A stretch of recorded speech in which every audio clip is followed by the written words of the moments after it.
No matter how careful or lucky you are, tragic data loss can happen to anyone. Even me. Welcome to Hello World.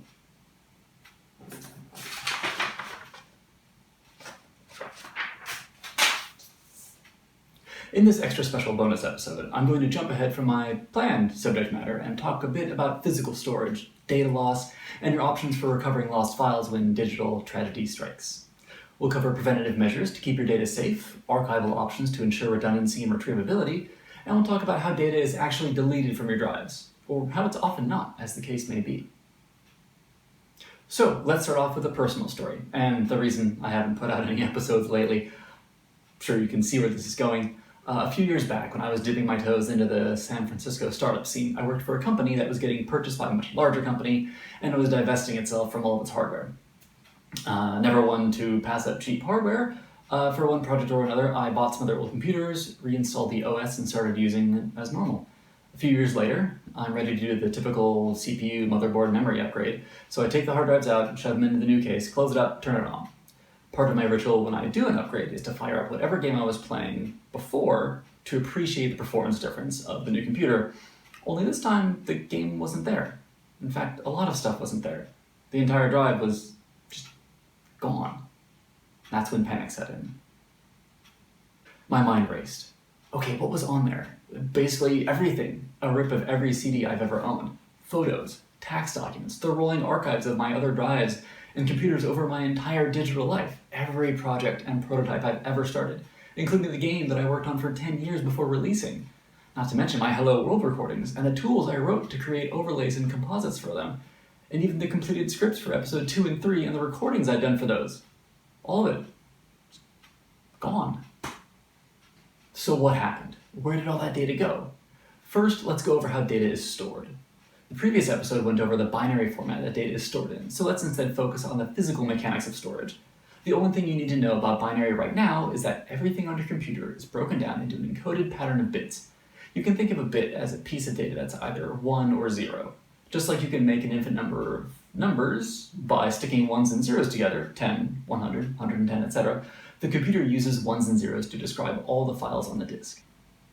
The first device using hard disk technology was the IBM 350 disk storage unit, made in 1957, and although it was the size of 2 refrigerators and held a mere 3.75 megabytes, it used roughly the same technology as modern hard disk drives. And no, hard disk drive, or HDD, isn't any sort of abstracted technobabble. It is literally a drive that stores data on hard spinning disks. These disks, or platters, as they're sometimes called to avoid ambiguity, are made of a light, strong, non-magnetic material like aluminum or glass. This aluminum or glass substrate is then put into a vacuum chamber, and a few nanometers of a magnetic coating, typically a cobalt alloy, are deposited onto it.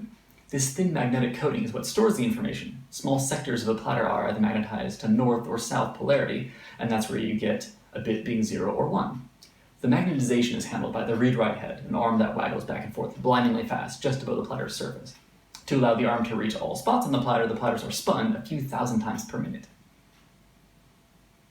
HDDs are still common in desktop computers as they are the cheapest option per byte of storage.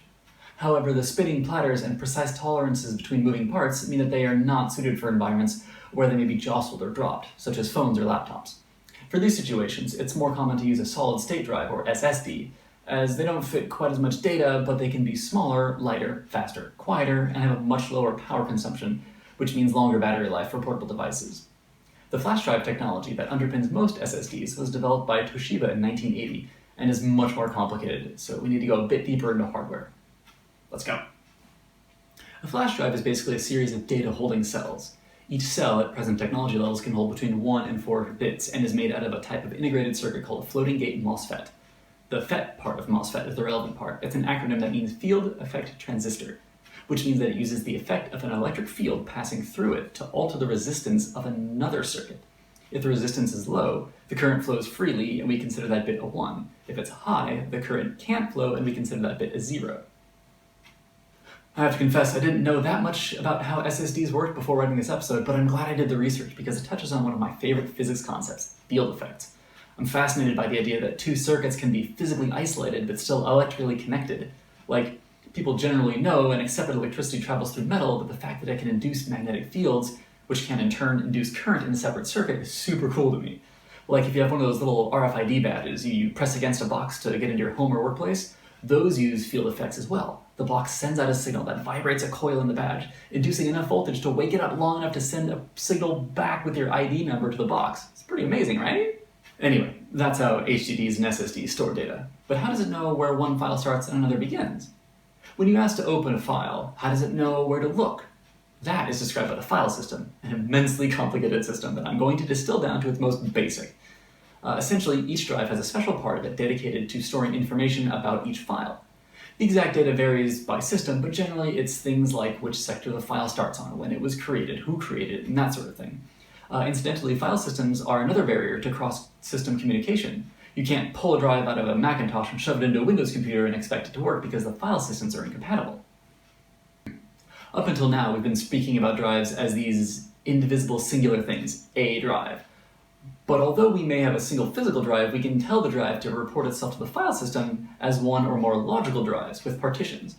Like how most of the time your computer has a C drive, but you could partition that and create D, E, F, Z drives, whatever you want. Unless you set it up yourself or crack open the computer case, it's not immediately obvious that you're dealing with a partition instead of a separate physical drive. It's a useful way to keep different types of data separate, but it's not very common outside of the corporate world.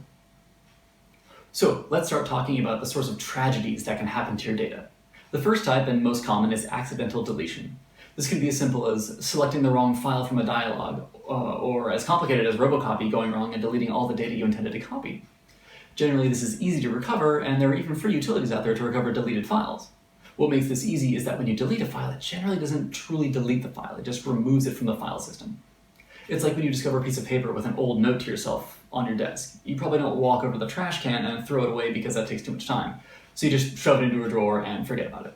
The recovery software is like you in the future when you realize you really did need that note to yourself. It opens up the drawer and digs through everything in there, looking for the specific piece of data that you know you're missing. However, in both cases, the more time that passes, the more likely it is that the paper or sector has been overwritten by other data. Once the data has been overwritten, it's as good as gone, except to all but the most dedicated law enforcement agencies and other state-level actors with effectively bottomless pockets. If you are, or suspect you are the target of surveillance by such an entity, my videos are not going to be enough to protect you. You should probably be watching DEF CON talks instead. The best way to prevent this, the accidental data loss, not the being surveilled part, is to ensure that your important data is as organized as possible and backed up at a reasonable interval.